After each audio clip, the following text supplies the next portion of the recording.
Solde de fin d'année, les meilleures astuces contre l'arnaque. C'est le thème que nous abordons dans cette rubrique. L'instant débat a fait croiser Sud Télévision et Diaspora FM. Peggy Ludovic Dagba, vous êtes sur ce plateau, bonjour. Bonjour à vous, Tranquille Valentin, chers amis téléspectateurs et auditeurs, bonjour. Heureux d'être en votre compagnie ce 1er décembre 2017 qui consacre la journée mondiale de lutte contre le sida, cette pandémie du siècle contre laquelle tout semble encore inefficace, mais il faudra continuer toujours par mener la lutte. Et la lutte aussi, c'est en fin d'année, en période de fin d'année où les consommateurs, les populations sont envahis de produits de toutes sortes qu'on leur propose à coût réduit sous, bien sûr, le thème que tout le monde connaît, les liquidations, ce qui emporte beaucoup de désagréments, tant dans la subsistance notamment des produits, mais également dans ce que nous allons appeler les ennuis sur la santé. Alors pour éviter tout ceci, quelles sont les astuces qu'il faut maîtriser, qu'il faut avoir pour pouvoir s'en sortir? Pour en discuter avec nous, Robin Akrambessi, il est le président du Conseil national des associations de consommateurs. Il est avec nous pour nous apporter quelques éclairages sur ce domaine. Monsieur Akrambessi, bonjour. Bonjour, monsieur Peggy Ludovic Dagba. Bonjour à vous, tranquille. Merci d'être avec nous. Alors, aujourd'hui, c'est la journée mondiale de lutte contre le sida, déjà. Vous avez un mot, quand même, quelque chose par rapport à ce mal qui continue de malmener notre génération? Oui, par rapport à cette journée, ce que je crois qu'on puisse déjà dire à chaque citoyen consommateur, c'est de faire beaucoup attention, davantage attention, parce que contrairement à ce que nous croyons, le mal continue de sévir très fort. Il sévit d'autant plus qu'il y a eu un certain relâchement dans l'éducation, dans la sensibilisation des populations, et les gens pensent que ça ne circule plus. On peut continuer d'avoir comme principe, comme divinité, le sexe et l'argent. Pour peu que des gens se trouvent un peu à l'aise, eh bien, on va s'offrir le tourisme sexuel. Tous les hôtels sont occupés les week-ends. À chaque fois que nous nous permettons de nous retrouver à une fête, eh bien, on profite pour tirer les 400 coups. Et dans nos administrations, il faut se dire les vérités. Malheureusement, les gens ne se respectent plus. Et donc, on s'offre à tout. Il paraît que l'heure de prédilection, c'est entre midi et 2. Oui, nos administrations ne respectent plus leur caractère sacré. Il y a quand même des caméras, des vidéosurveillance et tout ça. Et quand même bon, si je suis chef, je vais filtrer. Si je suis chef, je vais filtrer ce qui se passe ou ce qui doit être enregistré. Bref, que les gens fassent beaucoup attention. Mais je dis aussi, l'arnaque commence par là. L'arnaque commence par là parce que comment est-ce que cette maladie est intervenue? On a trouvé qu'il y a des populations qui sont fragiles sur lesquelles on peut expérimenter un certain nombre de choses. Et le résultat, c'est que c'est les citoyens consommateurs des pays pauvres comme les nôtres qui sont les dindons de la farce. Vous allez voir que chaque fois qu'on sort les statistiques, c'est chez nous que c'est plus alarmant. Et l'autre chose, on a proposé des alternatives, les préservatifs qui ne sont pas les meilleures alternatives. Eh bien, les préservatifs, c'est de la grande arnaque aussi.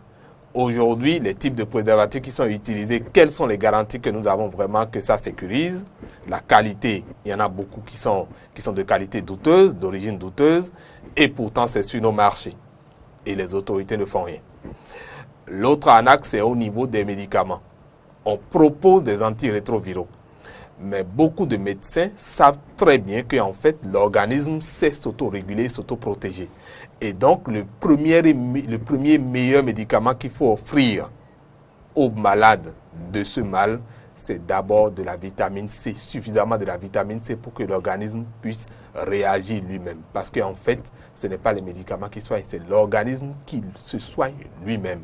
Et il faut simplement apporter les aliments, les oligo-éléments, les nutriments qu'il faut et l'organisme prend en charge. Ça ne veut pas signifier qu'il ne faut pas aller à l'hôpital quand on est malade.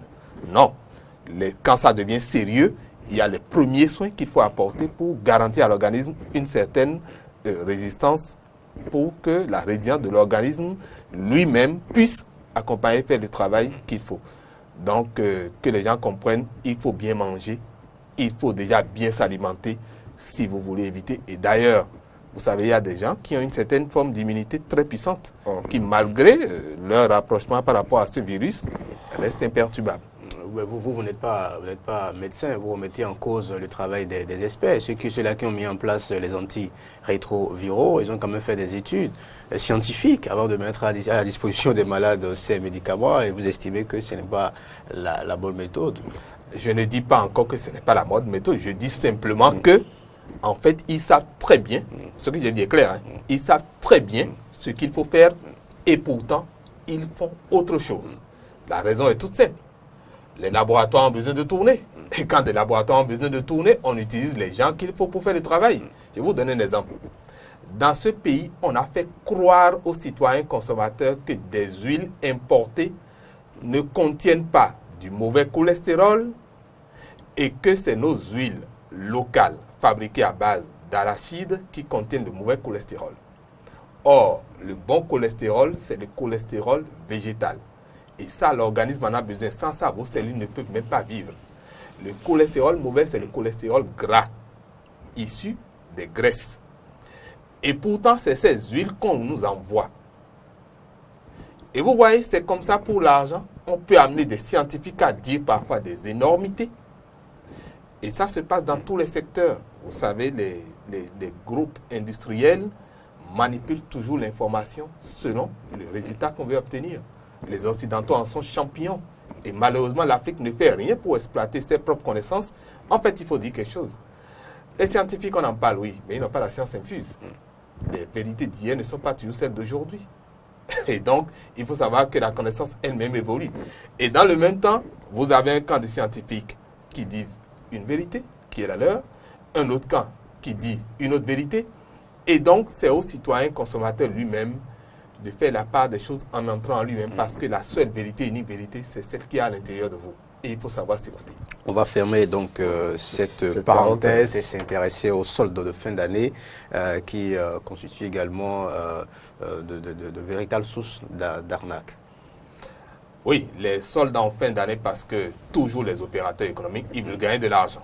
Pour eux, comment comprendre ces opérations-là de fin d'année? Toute l'année, ils ont eu quand même l'occasion d'exposer leurs produits, de faire toute la publicité qu'il faut autour, mais à la fin de l'année, on dit il y a ici des soldes, des liquidations, ainsi de suite. Comment comprendre l'opération?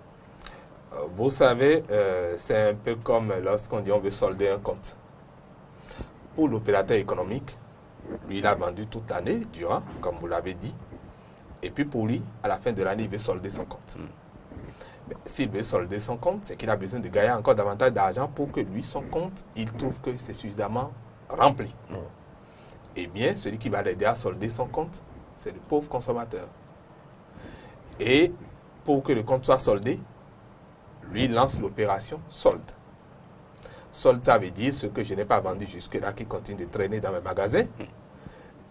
Vous seriez venu au prix cher avant, venu payer au prix cher avant, vous ne l'avez pas fait, maintenant je vous le remets à disposition à un coût de rien du tout. L'essentiel pour moi, c'est de libérer mon magasin de ces produits qui m'encombrent. Et puis, l'année prochaine, je peux faire venir de nouveaux produits parce que si je continue de les garder trop longtemps, soit ça peut se périmer, soit ça peut s'avarier, soit ça peut tomber en obsolescence parce que plus personne ne risque de ne plus en avoir besoin. Et puis ainsi de suite, ainsi de suite, ainsi de suite. Donc, finalement, le consommateur, peut-être qu'il n'avait pas eu les moyens de l'avoir, s'il le trouve à ce coût un peu plus accessible, il pense que c'est la meilleure opération. Et donc, pour cela... De là ne commence déjà-t-il pas le problème d'arnaque, puisque, vous l'avez dit, c'est au prix de rien du tout. Alors que, généralement, ce n'est pas de ça qu'il s'agit. Le coût est bel et bien, salé, mais on vous dit que c'est 3 fois rien. Oui, c'est là que commence effectivement l'arnaque dans certains magasins. Parce qu'en fait, quand ils disent solde, ils peuvent te dire par exemple solde de 20%, solde de 50%, parfois solde jusqu'à 70% ou 90%. Mais la première des choses quand vous arrivez dans un magasin comme ça et qu'on vous dit solde à tel pourcentage, demandez quel est le prix auquel vous le vendiez avant. Et c'est pour cela qu'il ne faut pas tomber souvent dans les pièges des soldes. Quand on vous propose ça, prenez du recul. allez vous informer pour voir si les tarifs proposés étaient effectivement ceux offerts auparavant. Mais est-ce qu'ils sont souvent d'accord pour donner ce genre d'informations? Ah ben s'ils ne vous donnent pas, ça veut dire qu'ils ne sont pas sérieux. Ils vont vous dire que ce n'est pas le propos du jour. Les soldes, souvent, ce sont des stratégies, des démarches marketing, des stratégies marketing. Qu'on le veuille ou pas, celui qui veut vendre son produit ne va pas le vendre à perte. À perte. Non, non, là n'est pas le problème. J'ai été clair, j'ai dit, le monsieur à un moment donné, il a voulu se libérer d'un certain nombre de produits. Et donc, il fait son opération de charme, de solde. Mais à partir de ce moment donné, ça veut dire que vous avez un avantage. L'avantage que vous avez, c'est qu'on réduit le coût. Si le produit était vendu, par exemple, à 10 000 francs, vous pourriez le payer peut-être à 8 000 francs, à 5 000 francs, ou bien même à 2 000 francs. Ça arrive. Et c'est à vous de voir si ça vous arrange. Parce que vous devriez tenir compte d'un certain nombre de facteurs. Est-ce que ce produit a été gardé dans le magasin pendant combien de temps? Vous n'en savez rien. C'est le cas, par exemple, des produits agroalimentaires. Vous avez de ces produits qui sont en conserve, des boîtes de conserve, qui sont prévus peut-être pour durer 1 an au plus. Mais le monsieur, il a gardé pendant 8 mois, 9 mois. Et il se rend compte que le seul mois qui reste... En 2 mois, c'est fini. C'est fini. Et donc, si vous voulez prendre ce produit-là, vous pouvez faire un calcul. Si je prends le produit, si par exemple c'est des olives, on utilise les olives pour faire beaucoup de choses dans la cuisine. Ça peut peut-être faire encore 3 semaines, 1 mois chez moi. Et si en ce moment-là, ça se périmètre, c'est moi qui perds. Si vous l'achetez au même prix que le prix auquel il vendait avant. Donc, si la réduction du coût... Même si vous l'achetez moins. Puisque le problème reste, le produit va se périmer dans 2-3 semaines. Non, c'est ça ce que je dis. C'est à vous d'évaluer les coûts pour voir en quoi est-ce que ça vous avantage. Si le temps qu'il vous reste à l'utiliser est intéressant. Normalement, ce qui est recommandé au magasin, c'est que quand vous savez que les produits restent quelques jours, vous réduisez complètement le prix et les gens savent qu'en fait, c'est un peu comme à défaut de jeter, vous récupérez pour l'utiliser quelques jours et puis c'est basta. Maintenant, pour des produits plus sensibles de grande valeur, je prends le cas des tissus. Mais il y a des tissus qui restent dans des malles pendant près de 5 ans chez le vendeur. Mais quand ça fait ça, ça commence par perdre sa qualité, sa dureté, sa teneur. Les fibres sont en train de lâcher. Mais si on vous le vend toujours, par exemple, un tissu qui coûtait 45 000, ça a fait 5 ans, voire 10 ans, et puis on vous le vend toujours au même prix ou bien juste à 10 000 de différence près, mais vous le prenez, vous allez commencer par l'utiliser, vous ne ferez peut-être pas 1 an, vous allez constater que ça commence par s'étioler et puis se déchirer. Mais vous aurez fait une mauvaise affaire. Donc, vous informez pour savoir, c'est vrai, au niveau des tissus, vous n'avez pas beaucoup de chance pour savoir si ça a fait tel nombre d'années. Mais pour des experts, des spécialistes des tissus, quand ils touchent le tissu, ils savent. Mais l'information que vous pouvez avoir, par contre, par exemple, c'est quand vous avez vu le tissu, vous pouvez demander à avoir un coupon. Ou bien si vous regardez bien aujourd'hui, il y a les WhatsApp, vous envoyez tout de suite pour demander à quelle époque ce tissu est venu.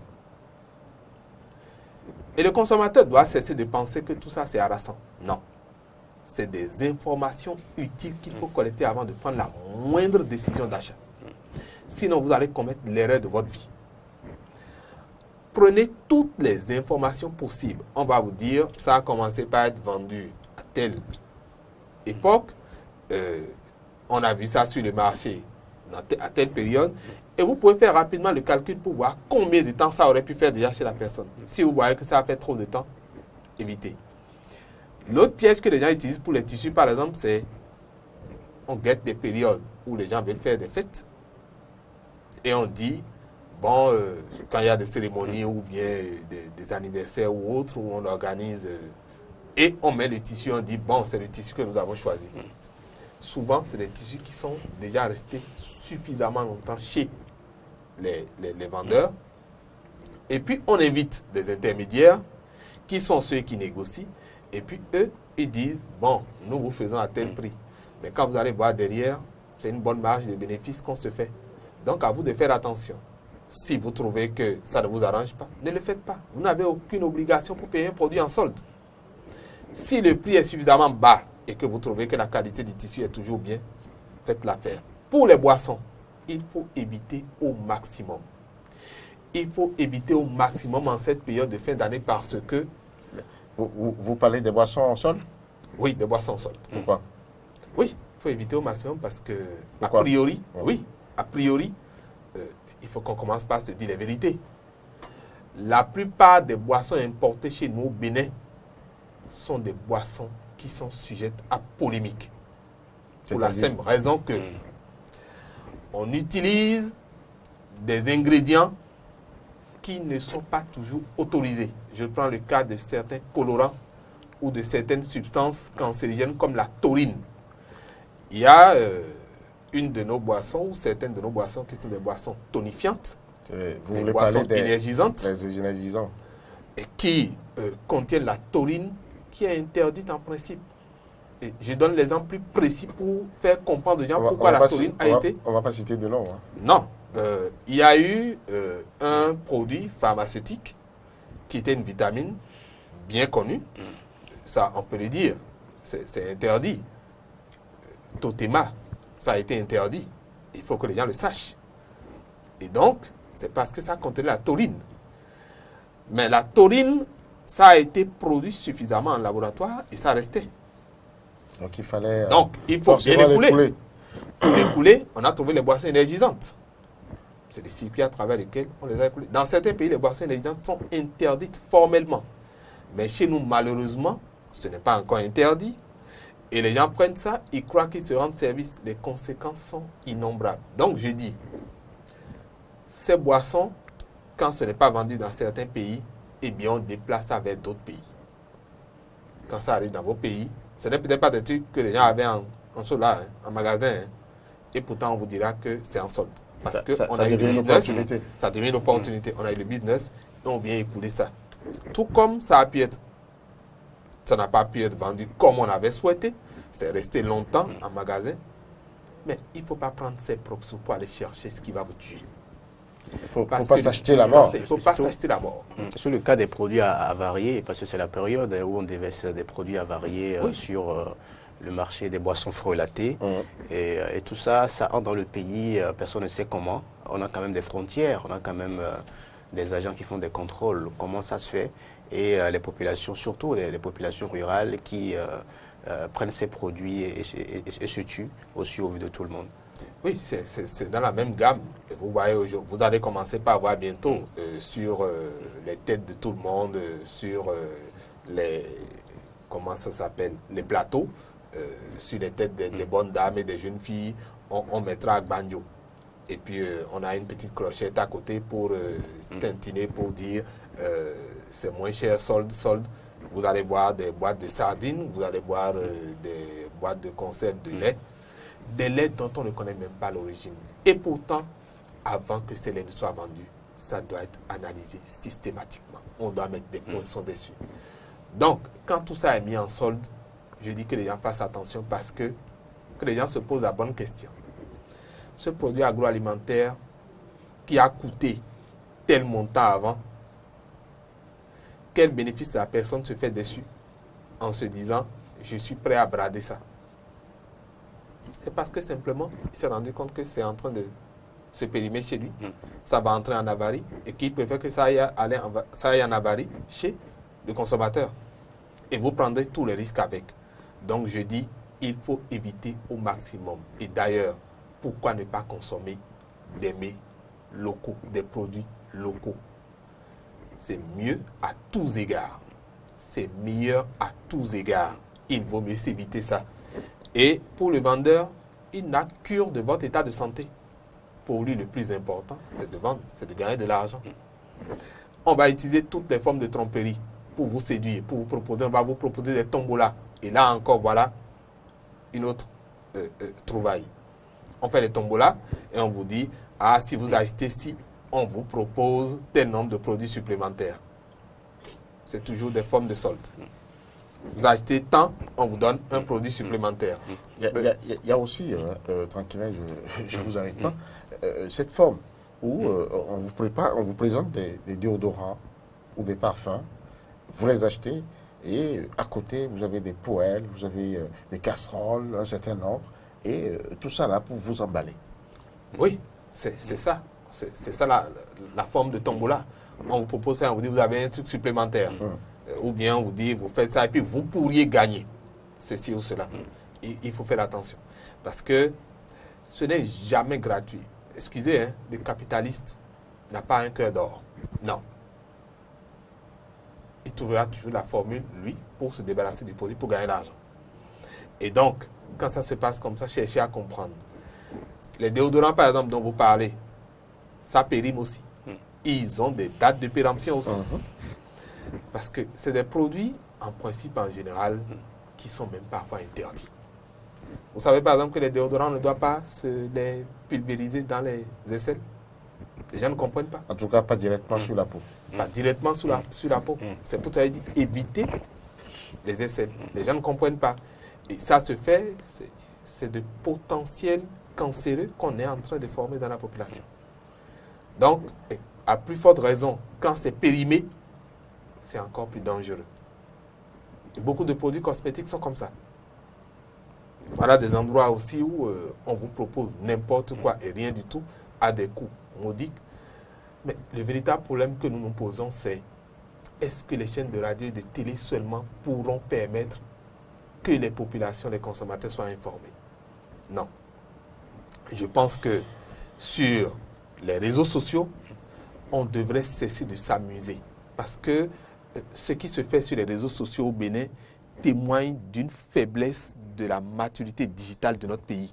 Les réseaux sociaux, ce n'est pas pour s'amuser. Ce n'est pas pour s'envoyer bonjour à travers des images qui quand même pèsent. Ou bien des vidéos qui parfois pèsent plusieurs mots. Mais dans le même temps, quand il y a par exemple des vidéos éducatrices qui peuvent vous amener à comprendre des biens fondés, comment vous comporter face à des produits ou à des services, eh bien les gens ne téléchargent pas. Donc, c'est des comportements que les gens doivent revoir pour qu'en diffusant ce genre de messages, les gens puissent en profiter. Sinon, il y aura beaucoup d'arnaques, beaucoup d'escroqueries en cette fin d'année et malheureusement, les gens vont subir. Non seulement ils vont perdre leurs sous, mais aussi ils risquent de se rendre malades parce qu'ils auraient consommé des produits qui ne leur feront aucun bien. L'État a quand même un rôle à jouer à travers le ministère de l'Industrie. Généralement, à la fin de chaque année, de façon périodique, il y a quand même une équipe qui descend très souvent dans les marchés pour contrôler les produits qui sont vendus. Mais ces contrôles, on les enregistre plus ces derniers mois dans le pays parce que l'État doit garantir quand même la sécurité pour chaque citoyen. Et cela passe nécessairement par des actions, passe par ce genre d'actions. Le contrôle pour que l'opérateur économique comprenne que derrière, il y a des gens qui le surveillent. Oui, le contrôle est obligatoire à travers, par exemple, la loi 2007-21. Mais ils ne se sentent pas inquiétés parce qu'à l'heure, je ne vois pas dans les marchés pilules des produits, des milliers de produits avariés et qui sont prêts à être consommés et achetés par les l'occasion de chercher à savoir les citoyens. Vraiment, ces genres de produits sont soumis quand même au contrôle qu'il faut. Est-ce que ça se fait? Ça continue par se faire? Non, j'ai dit le contrôle doit commencer déjà depuis l'importation.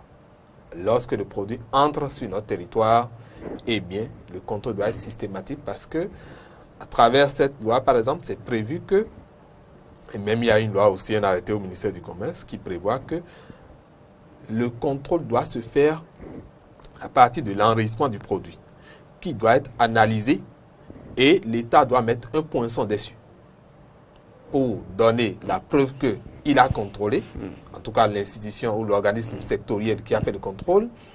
Et puis, à défaut, on peut donner par exemple un certificat d'enregistrement ou un certificat de mise sur le marché.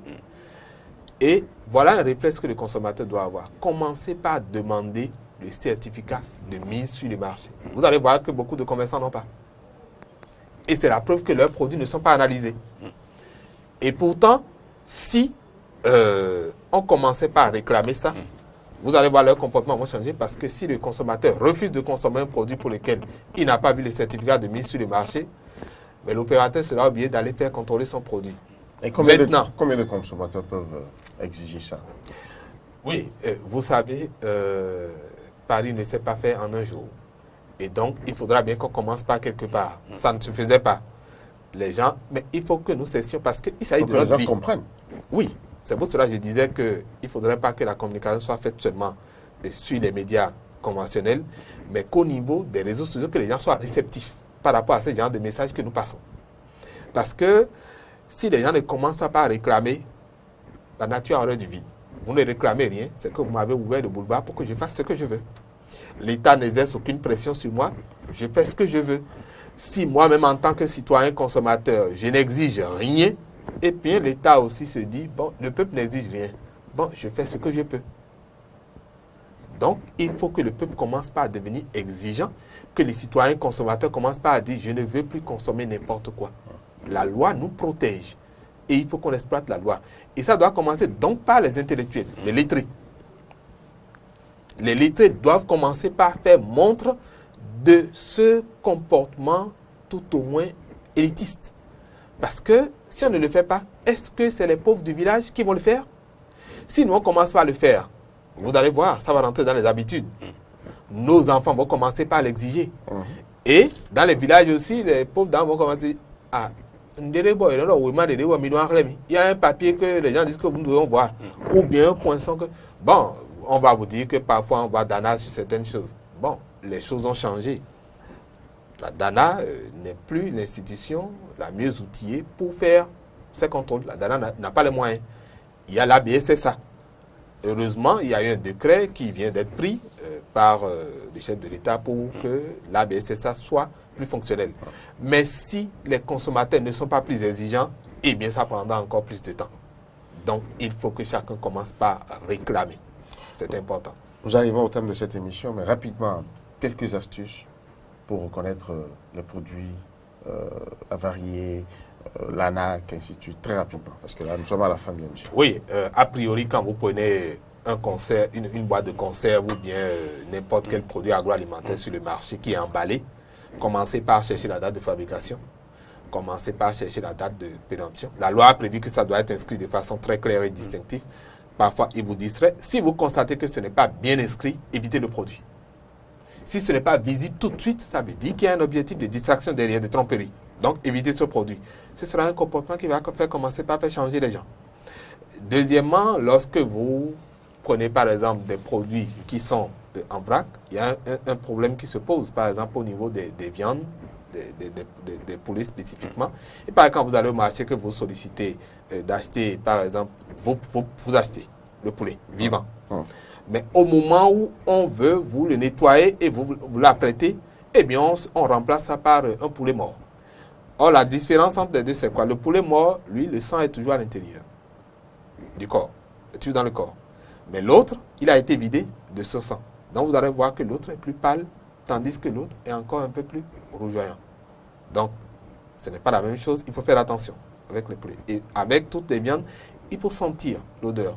Il faut toucher pour voir. Pareil avec les poissons. Tout ce que vous voulez acheter, faites en sorte de suivre et de poser des questions. Si vous doutez, en cas de doute, mesure de précaution, s'abstenir. C'est la meilleure stratégie. Nous allons certainement continuer de passer l'information avec plus de détails sur les réseaux sociaux. Et c'est en cela que j'invite les gens à vraiment suivre les réseaux sociaux parce qu'il y a beaucoup d'actions que nous sommes en train de mener en cette fin d'année pour faire du contrôle, informer les gens par rapport à ce qui se passe sur le terrain. Les liqueurs, évitez. Faites beaucoup attention avec les liqueurs. Les vins, faites beaucoup attention. Parce qu'il y a beaucoup de vins frelatés, il y a beaucoup de liqueurs qui sont frelatés, qui sont mis sur le marché. C'est la question. À Cotonou, il y a des gens qui fabriquent même des liqueurs de marques étrangères. C'est-à-dire, ils se retrouvent dans... On a démantelé les réseaux récemment. Oui, et je crois que ça fait par exemple un bon créneau que le procureur de la République, le procureur général, pourrait saisir pour qu'on commence par démanteler ces réseaux-là. Parce que on tue les populations. C'est du cancer qu'on est en train de faire développer partout. Aujourd'hui, vous voyez... On fabrique jusqu'à fabriquer des bières. Et là, je crois qu'il y a plusieurs réseaux sages dans les départements, surtout du Monokoufo. Non, on ne peut pas dire systématiquement. À Cotonou, il y en a plein. Il y en a plein, au vu au sud de tout le monde. L'information, c'est que ça vient de ces régions-là.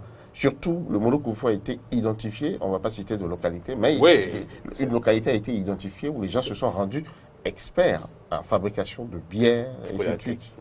C'est possible, mais c'est là où il faut qu'on commence par apprendre à consommer le Made in Benin, ce qui est fabriqué localement. Et nous allons appuyer les structures qui produisent localement pour qu'il y ait la labellisation. On va les aider pour qu'on suive le processus au niveau de la BSSA, au niveau du laboratoire aussi, pour qu'on puisse dire ces produits-là, c'est bon, et qu'on dise aux populations, voilà ça, vous pouvez consommer. Et sur vos tables désormais, au lieu d'aller acheter du lait que vous ne maîtrisez pas, cherchez à consommer des fruits naturels de chez vous. Il y a beaucoup de fruits qui sont importés que nous ne maîtrisons pas. Comment est-ce que le Bénin peut importer la banane? C'est inconcevable. Quand est-ce que nous voulons rendre nos paysans riches? Nos fermes, quand est-ce que nous voulons les développer si on ne peut pas produire du lait de vache, si on ne peut pas produire du lait de chèvre chez nous? Vous parlez de bananes, je ne sais pas si vous savez qu'il y en a qui sont artificiellement jaunies. Il y a des produits bien sûr. Dont on les asperge et très rapidement la couleur jaune apparaît. C'est très beau. On pense que c'est mûr. Et pourtant le carbu est dangereux. Et comment ces produits-là entrent dans le pays? Et c'est là la responsabilité de l'État. Parce que quand on permet aux opérateurs économiques de verser sur le marché ces genres de produits, c'est que c'est les populations qui sont envoyées à la mort. Qui sont envoyées à la mort. C'est cela. Il faut déjà les protéger en évitant que ces produits-là s'infiltrent sur le territoire vous savez, national. Malheureusement, il y a un travail national que nous devons faire. Notre organisation est en train de travailler sur ceci, que nous pourrions avoir des plateformes dans chaque secteur où les organisations de consommateurs vont travailler d'arrache-pied avec les opérateurs économiques, avec d'autres organismes qui veulent bien le développement de ces secteurs, pour que nous puissions commencer par suivre de très près, dans un chronogramme bien défini, comment ces secteurs vont se développer en respectant les normes, la qualité et pour des coûts accessibles. Si on ne fait pas ça, vous savez, l'État vise une seule chose, généralement. L'État vise gagner de l'argent. Parce que les dirigeants se disent, je ne veux pas échouer à ne pas pouvoir honorer le minimum d'engagement. Donc, il me faut prélever des taxes. Et en voulant prélever des taxes, on ne fait plus toujours attention. Parfois, on se dit, ne regardez pas trop ça. Si le peuple ne s'organise pas pour qu'il y ait ces plateformes-là, pour qu'on puisse suivre, il y a des personnes, ressources qui sont à la retraite, qui peuvent venir contribuer sur ces plateformes-là, où ce sera transparent, tout le monde sait ce que nous importons, ce que nous consommons localement, et ça permettra à l'État de pouvoir gagner aussi ce qui est produit localement. Mais si on ne s'organise pas et que nous continuons de penser que l'État va tout faire pour nous, malheureusement, on vous dira à la fin, j'ai fait ce que j'ai pu. Merci à vous, M. Robert Acrobatie. J'ai encore une multitude de questions à vous poser, tranquillement aussi. Malheureusement, le temps qui nous est imparti tire vraiment à sa fin. Nous sommes en fin d'année et c'est normalement à ce moment qu'on doit voir, par exemple, les associations de consommateurs envahir nos rues, envahir les marchés pour pouvoir, en tout cas, prodiguer les conseils qu'il faut. Malheureusement, c'est la pénurie encore à ce niveau. J'espère que votre association fera ce qu'il faut. En tout cas, merci à chacun et à tous d'avoir suivi, parce que les auditeurs, les téléspectateurs, c'est quand même eux notre raison d'être, et il faudrait qu'ils se portent bien.